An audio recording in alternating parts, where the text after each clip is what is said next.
Welcome everyone back to my channel. Today I'm going to be in the garden cleaning up all those leaves from last fall that dropped, and I just left them there to decompose a bit, or just didn't want to do too much of the cleaning because it's a lot. I did rake up leaves so I can put in my chicken coop, but I normally have an excess of leaves, so I'm going to come out here today and clean up this area.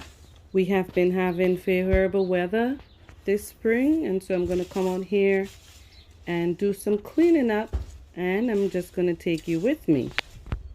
Now in this area here I have some blueberries planted, and I will take you in closer so you can see later on in the video. I also have some strawberries, and I would show you what's going on with those strawberries, because growing strawberries really gets out of hand if you don't stop the runners from attaching to the soil, and it can be really messy. And I can't tell you how much that I have cut back on those runners over the past season, and I still haven't managed to stop all that growth because they grow a lot and they throw out a lot of runners. So I'm just out here cleaning up all these leaves, getting my sunlight in, getting my cardio in, building my strength, because this, you get benefit from doing work like this. You bend and you stretch and you get some sunlight and you get your cardio in, you get your heart beating. So this is good work. Manual work is good work. It's not too much. You have to know when to stop and take a break and all that good fun stuff. This is what I grew up doing, manual work. We had no machines and all of that fancy advanced stuff. Like, we used our own strength to do what we did in the garden and to take care of our animals and what have you.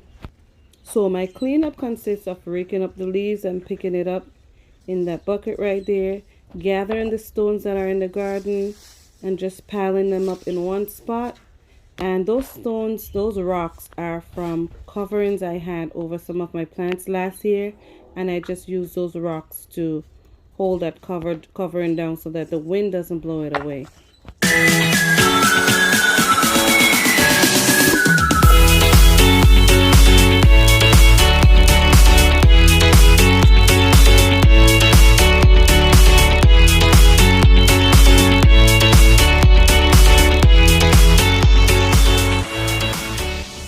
Alright, so I'm going to bring you in closer so you can see exactly what I'm doing. This is all the dead grass and leaves, the dry leaves that I have here. And I'm just pulling this all up. That's my blueberry right there, and it's starting to bud. So I am just going to clear the base of those trees and get it nice and ready. Look at the soil under there. So those leaves were protecting the base of those blueberry plants. So I'm just going to remove them for now. And I still have the tag on there. It's been there for a long time, over 5 years. So I'm just going to move all those leaves from there, clean up the base of those plants, and get it ready to start growing for this season and producing plenty of fruit. So the cleanup is coming along nicely. And if you notice here, I have my strawberry beds. And right here, this is not a bed, it's just strawberries that rooted right here. So I have to remove these and put them back into the two strawberry beds.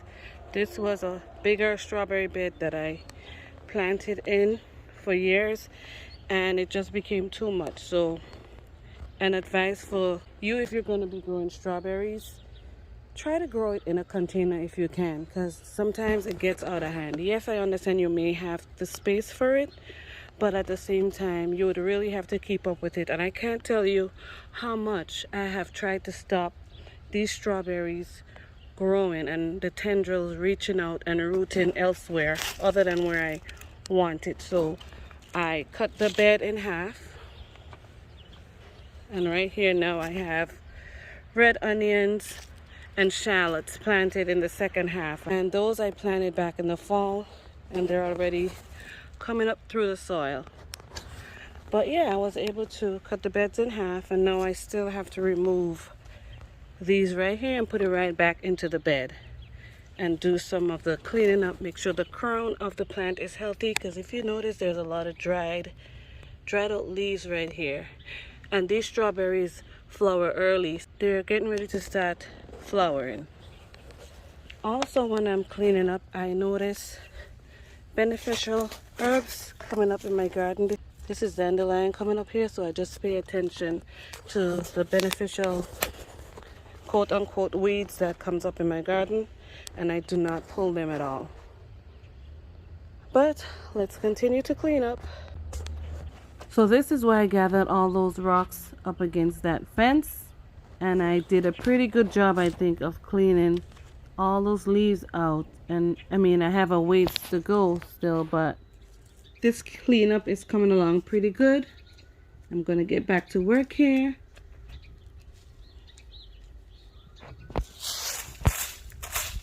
And with my strawberries, what I usually do is the younger plants. When I say younger plants, I mean that the strawberry runners that attach themselves to the soil and grow a new plant, I usually use those back for the following season, because during the winter time, a lot of the prongs of the strawberries gets damaged or they die off, and I usually just replant, because strawberry throws out an abundance of new plants every year, all during the season.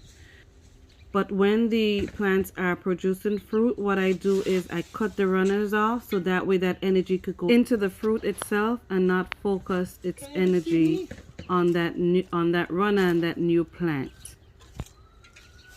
Right here I have one of my sage plants, and it's so flavorful. It just stayed right there and dried off. I can still use the leaves if I want to.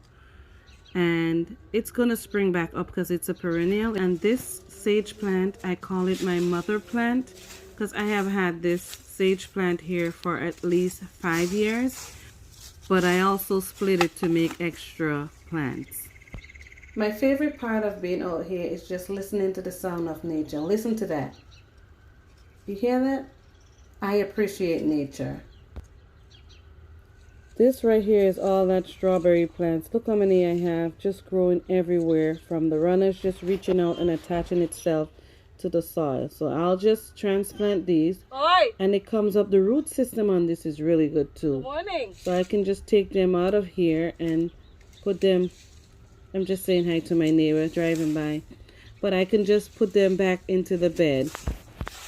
Now the reason that I don't clean up all my leaves during the fall season is because I allow the leaves to act as an insulation for my plants, for my beds. If I have strawberries in there, or if I'm doing garlic or shallots or onion or anything of that sort that I plant in the fall, because I do plant in the fall in November, and I plant my garlics and my onions and stuff like that. So I use those leaves as an insulation for those plants to help protect it a little bit, because sometimes you just never know how brutal the weather is going to be for the winter season in my zone. Now the beautiful thing about being out here working is that I can listen to nature and listen to the birds chirp. So I'm doing work, but it doesn't seem like work. It's peaceful and it's really enjoyable.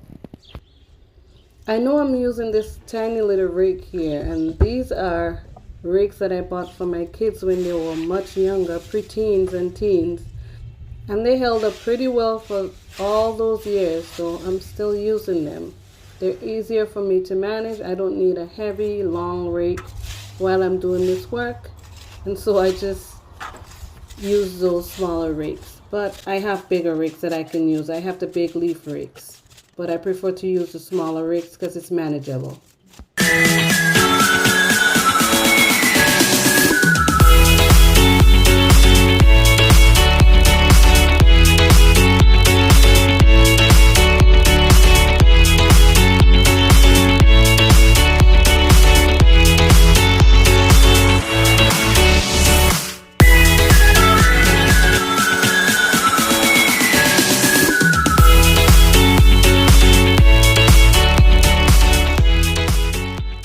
So right here I have my bucket for the leaves, or my trash can that I use to put the leaves in.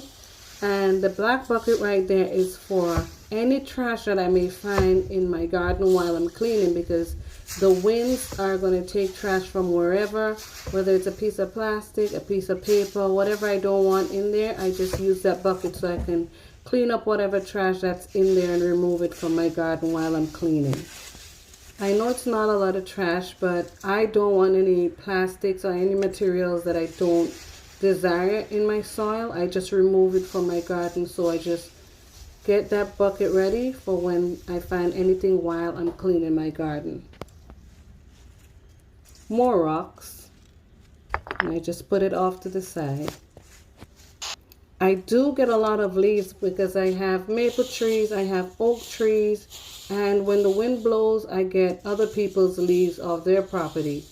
But that's okay because I can put those leaves to work, and they make great compost, and they help me with my chicken bedding for the winter season.